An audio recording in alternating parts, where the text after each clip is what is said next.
क्या आपने IT return file करते समय 26AS और एआईएस को चेक किया था?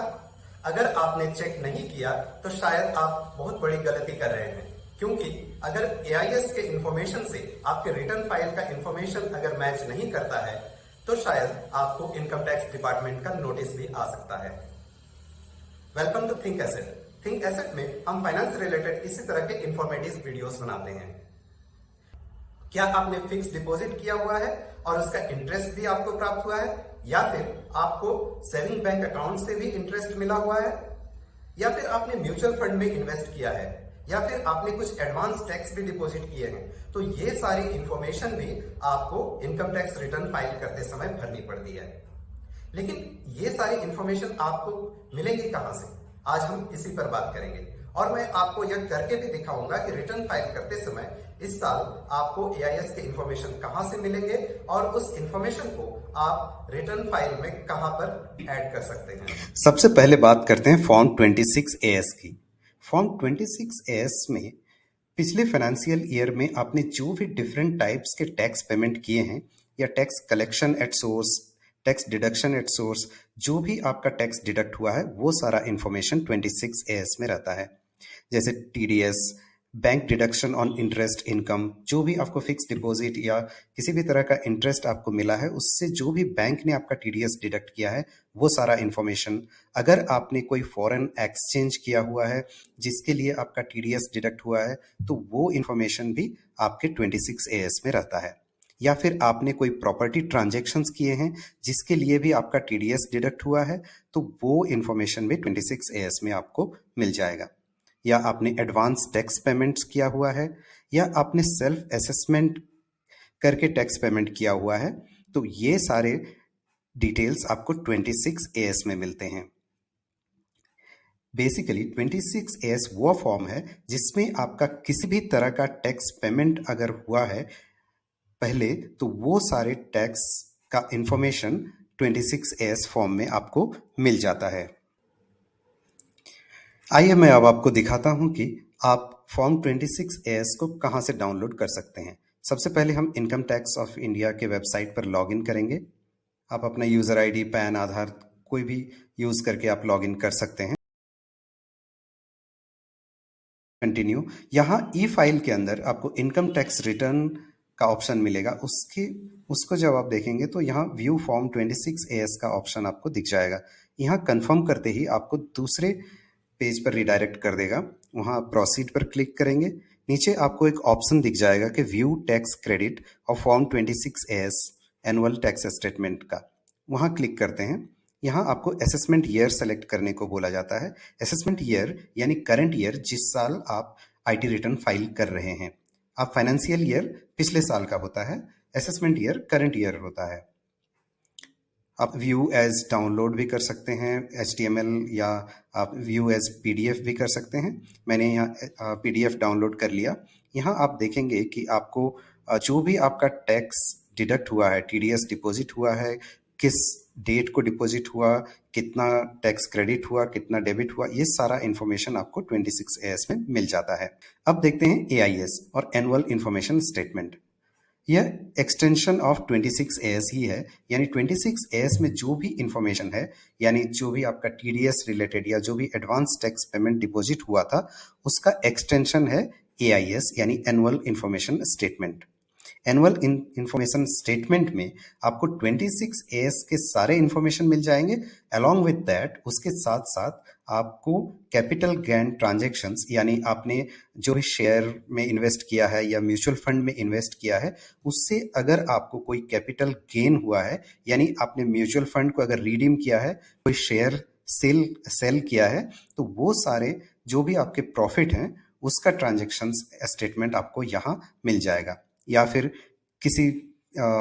किसी शेयर में आपको डिविडेंड मिला है या बैंक से आपको डिविडेंड मिला है तो वो डिविडेंड वाला इंफॉर्मेशन भी AIS में आपको मिल जाता है। या आपको interest of saving bank accounts का भी जो इंफॉर्मेशन है, या फिक्स डिपॉजिट से आपको जो भी इंटरेस्ट प्राप्त हुआ है तो वो सारा इंफॉर्मेशन यहाँ मिल जाएगा।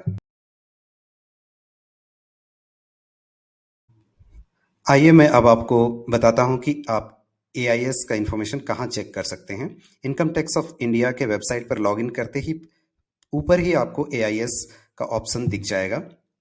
AIS पर क्लिक करते ही आप दूसरे पेज पर रिडायरेक्ट हो जाएंगे। यहाँ आपको डाउनलोड का ऑप्शन फर्स्ट पेज में ही दिख जाएगा, या फिर आप AIS पर क्लिक करके आप दूसरे पेज पर भी जा सकते हैं जहाँ आपको डिटेल्ड इन्फॉर्मेशन मिलेगा। यहाँ आप दो तरह के स्टेटमेंट देखते हैं, एक टैक्स पेयर इन्फॉर्मेशन समरी यानी TIS और एनुअल इन्फॉर्मेशन स्टेटमेंट। आगे मैं आपको TIS के बारे में भी डिटेल बताऊंगा और AIS के अंदर क्या क्या इन्फॉर्मेशन होता है यह भी आपको दिखाऊंगा। TIS यानी टैक्स इन्फॉर्मेशन स्टेटमेंट, यह AIS का ही एक समराइज्ड वर्जन है। AIS जिसमें कि आपका टैक्स डिडक्शन से रिलेटेड पूरा डिटेल्ड इन्फॉर्मेशन रहता है, उसी का समरी होता है TIS। और TIS का जो इन्फॉर्मेशन या TIS का जो डेटा होता है, यही आपके ITR फॉर्म में प्रीफिल्ड होकर आता है, यानी पहले से फिल किया हुआ रहता है। तो TIS इन्फॉर्मेशन में जो भी यह एक प्रोसेस्ड इन्फॉर्मेशन है और जो भी डुप्लीकेशन होता है वो सारा इसमें रिमूव रहता है। हम लोग AIS पर क्लिक करते हैं। AIS पर क्लिक करते ही आप देखिएगा कि आपका जो भी, अगर आप सैलरीड एम्प्लॉय हैं तो आपका जो भी सैलरी क्रेडिट हुआ है या फिर आपका जो भी टैक्स डिडक्शन हुआ है TDS, तो ये सारा इन्फॉर्मेशन आपको AIS के पेज पर मिल जाएगा।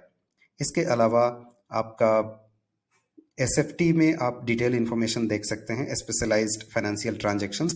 जो भी इंटरेस्ट आपको सेविंग बैंक अकाउंट से मिला है वो सारा इंटरेस्ट, या फिर आपने म्यूचुअल फंड या शेयर आपने परचेज किया हुआ है तो वो सारा इन्फॉर्मेशन भी आपको यहाँ मिल जाता है। या फिर आपने एडवांस टैक्स पेमेंट जो भी किया हुआ है या सेल्फ असेसमेंट टैक्स पे किया हुआ है, तो ये सारा इन्फॉर्मेशन आपको AIS में मिल जाएगा। अब मैं आपको दिखाता हूं कि TIS के अंदर क्या क्या इन्फॉर्मेशन होता है। अगर आप सैलरीड एम्प्लॉय हैं तो आपका salary details, interest from saving bank, अगर आपके सेविंग बैंक अकाउंट से कोई इंटरेस्ट मिला है आपको, या फिर इंटरेस्ट फ्रॉम डिपॉजिट यानी आपने कोई फिक्स डिपॉजिट किया है उसका इंटरेस्ट, तो ये सारा डिटेल आपको TIS में मिल जाएगा। इसके साथ साथ अगर आपने म्यूचुअल फंड में इन्वेस्ट किया है तो उसका डिटेल्स, परचेज ऑफ सिक्योरिटीज, अगर आपने शेयर खरीदा है तो उसका डिटेल्स भी आपको यहाँ मिल जाएगा। Purchase of securities, sale of securities या डिविडेंड जो आपको मिला है वो सारा इन्फॉर्मेशन आपको TIS में मिल जाएगा। यहाँ मैं आपको एक बात बता देना जरूरी समझता हूँ कि अगर आप सैलरीड एम्प्लॉय हैं और आपने म्यूचुअल फंड में इन्वेस्ट किया है, म्यूचुअल फंड को सेल किया है, उससे आपको कैपिटल गेन हुआ है, या शेयर्स सेल करके अगर आपको कैपिटल गेन हुआ है, तब आपको ITR फॉर्म 2 फिलअप करना पड़ेगा। ITR फॉर्म 1 सैलरीड एम्प्लॉय के लिए है, जो सैलरी और सेविंग बैंक अकाउंट से इंटरेस्ट, फिक्स डिपॉजिट से इंटरेस्ट, ये इन्फॉर्मेशन आप ITR 1 में फिल कर सकते हैं। जहां आपका सिक्योरिटीज रिलेटेड या mutual fund related capital gain होता है तो आपको ITR फॉर्म 2 फिलअप करना होता है। अब बात करते हैं ITR फाइलिंग में आप कहाँ पर ये सारा इन्फॉर्मेशन फिल कर सकते हैं। मैंने ITR फॉर्म पर लॉगिन कर लिया और असेसमेंट ईयर 2023-24 में सेकंड पेज पर आप जाएंगे जहाँ ग्रॉस टोटल इनकम दिखता है। यहाँ आपको मिल जाएगा कि यहाँ आपको कंटिन्यू पर क्लिक करेंगे। यहाँ आपको सेकंड पेज में आपको other source of income, income from other sources है, आप उस पेज पर जाइए। यहाँ आपको ऐड अनदर पर क्लिक करना होगा। यहाँ आप do you have interest from saving bank account, तो आप उसको येस कीजिए और वो सारा डिटेल भरिए, या फिर आपको फिक्स डिपॉजिट से जो भी इंटरेस्ट मिला है उस सारे डिटेल्स को आप यहाँ भर सकते हैं, या फिर कोई अदर इनकम है तो वहाँ भी आप इस डिटेल को भर सकते हैं।